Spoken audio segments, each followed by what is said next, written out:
नमस्कार मित्रों, मैं प्रोफेसर सीपी भसीन एक नए वीडियो के साथ आपके सम्मुख हाजिर हूं।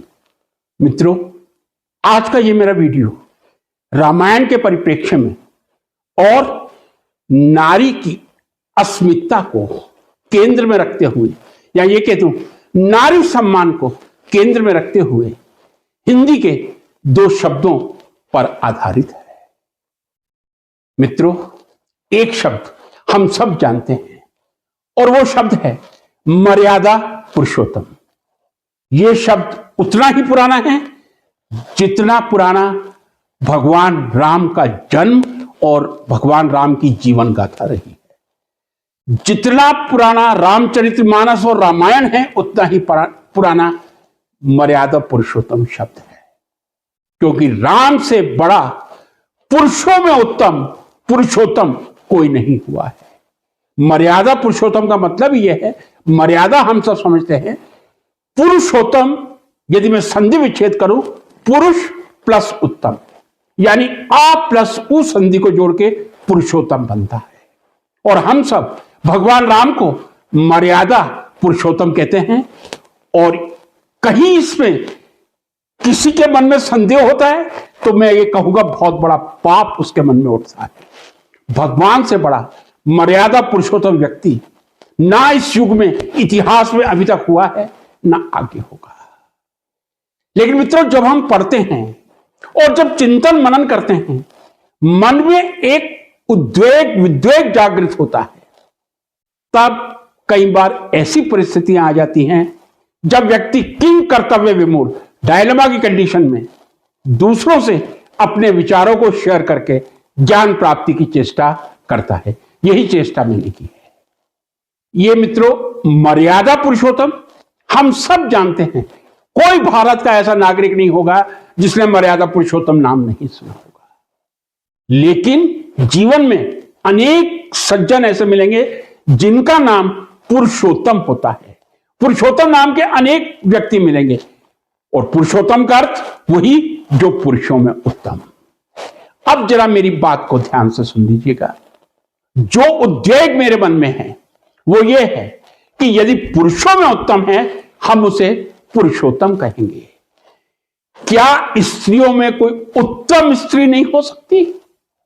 और यदि उत्तम स्त्री होगी तो उसे हम क्या कहेंगे?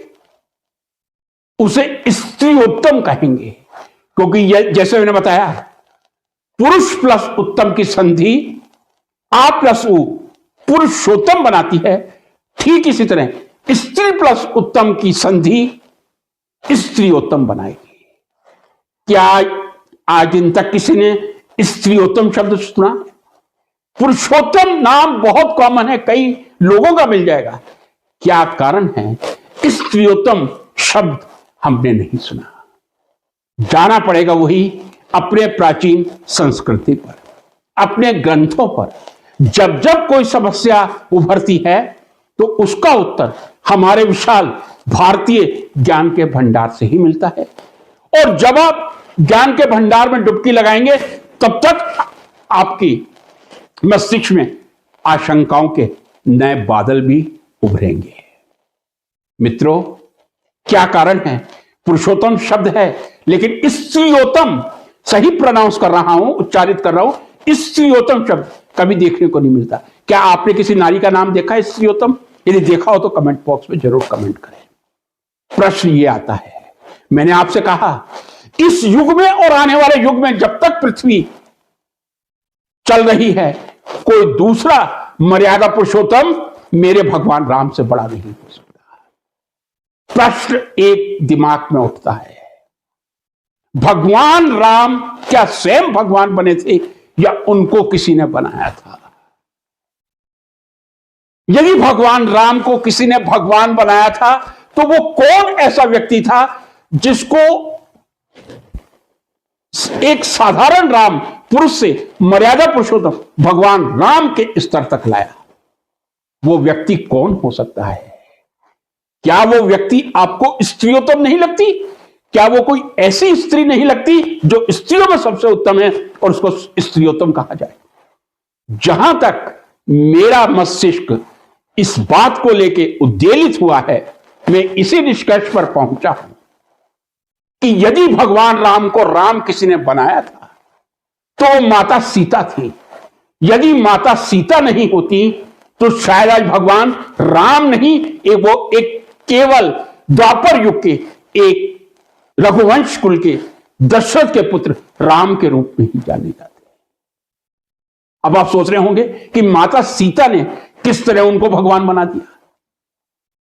वो मर्यादित क्यों कहलाए? क्योंकि उन्होंने पिता की आज्ञा का पालन किया। जिस व्यक्ति के राज सिंहासन की तैयारी हो और हर व्यक्ति ये चाहेगा कि अब मैं इस सिंहासन पर बैठने वाला हूं और कुछ ही क्षणों पहले पिता का आदेश हो जाए, राम तुम्हें 14 वर्ष का वनवास भोगने का मैं आदेश देता हूं और भरत के राज सिंहासन की तैयारी शुरू कर दी जाए। क्या वो मर्यादा पुरुषोत्तम नहीं थे जो उन्होंने पिता की आज्ञा का पालन करते हुए वन की तरफ प्रस्थान कर दिया था। थोड़ा आगे बढ़ते हैं। कालांतर में जब सीता का अपहरण होता है, सीता भी कोई साधारण नारी नहीं थी। यदि आप उनकी शक्ति के भंडार को देखें, कहा जाता है वो भवानी का ही रूप थी और भवानी के नाम से आप सब परिचित हैं। जब सीता का अपहरण रावण ने किया था, क्या आप इस बात से सहमत हो सकते हैं कि सीता में इतनी शक्ति नहीं थी कि वो अपने अपहरण को रोकती? बिल्कुल रोक सकती थी, ये मैं पूर्ण दावे के साथ कह रहा हूं। यदि आप रामायण की मीमांसा सच्चे और निष्पक्ष मस्तिष्क से करें, आप इसे निष्कर्ष पर पहुंचेंगे, माता सीता चाहती तो रावण की कोई हिम्मत नहीं थी। सीता माता भवानी का ऐसा रूप थी कि रावण 10 जन्मों में उनका अपहरण नहीं कर सकता था। माता सीता ने अपने अपहरण को होने दिया। क्यों होने दिया? ताकि राम, जो एक साधारण पुरुष वनवास में घूम रहे हैं, वो शायद मर्यादा पुरुषोत्तम बनकर भगवान का दर्जा हासिल कर सके।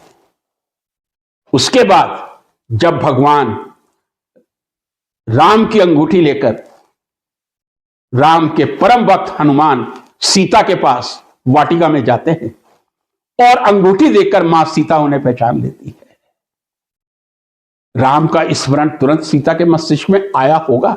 यह मैं तो एक कल्पना ही कर सकता हूं।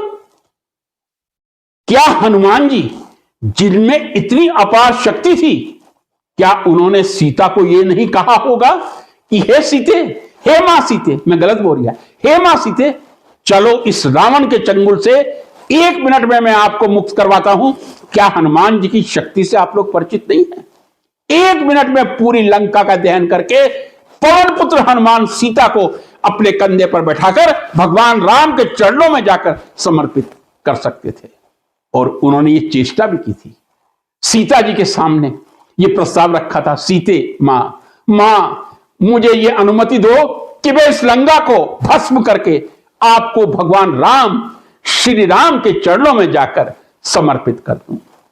माता सीता का जनाब, उनकी दिव्यता, विशालता और पति को भगवान बनाने का जो उनके मन में एक संकल्प था, उस दृढ़ संकल्प को जरा देखिएगा।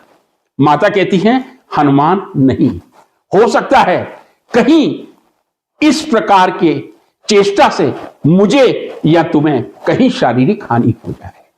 मन में उनको विश्वास था कि जो हनुमान अंगूठी लेकर यहां आकर भगवान राम का संदेश मुझे दे रहा है, वो चुटकी भर में लंका का दहन करके मुझे भगवान राम के चरणों में समर्पित कर सकता है। लेकिन यहां सीता का वो रूप सामने आता है जहां सीता ने भगवान राम को राम से मर्यादा पुरुषोत्तम ही नहीं, भगवान राम बनाने का एक संकल्प लिया था।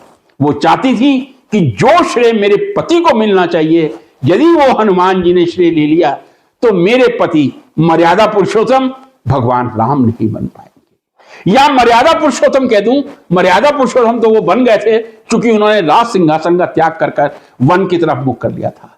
शायद भगवान राम ना पड़ते।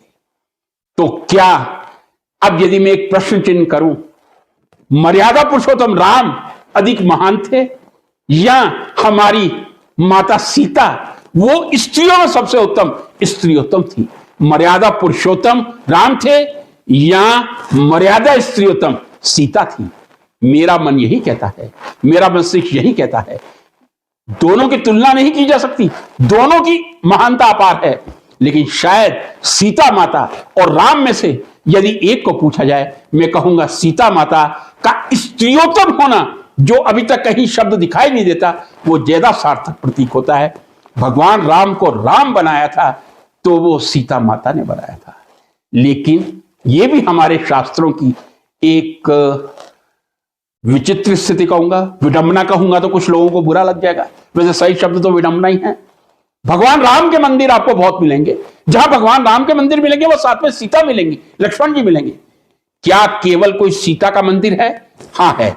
एक मंदिर है मिथिला में राजा जनक के यहां, जहां सीता जी का जन्म माना जाता है।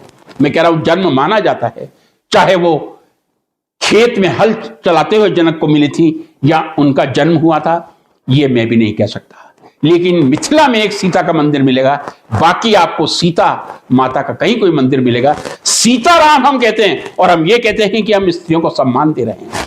क्या इतना सम्मान देने से हम सीता माता के उस प्रयास को सार्थक कर सकते हैं, न्याय संगत कर सकते हैं, जो उन्होंने पूरा त्याग करके यातनाएं सह अपने पति को मर्यादा पुरुषोत्तम या भगवान राम बनाने का अपार संकल्प लिया था। तो जिस तरह मर्यादा पुरुषोत्तम राम है, उसी तरह एक नया शब्द मस्तिष्क में आया, क्यों ना मर्यादा स्त्रीत्वम मां सीता को कहा जाए।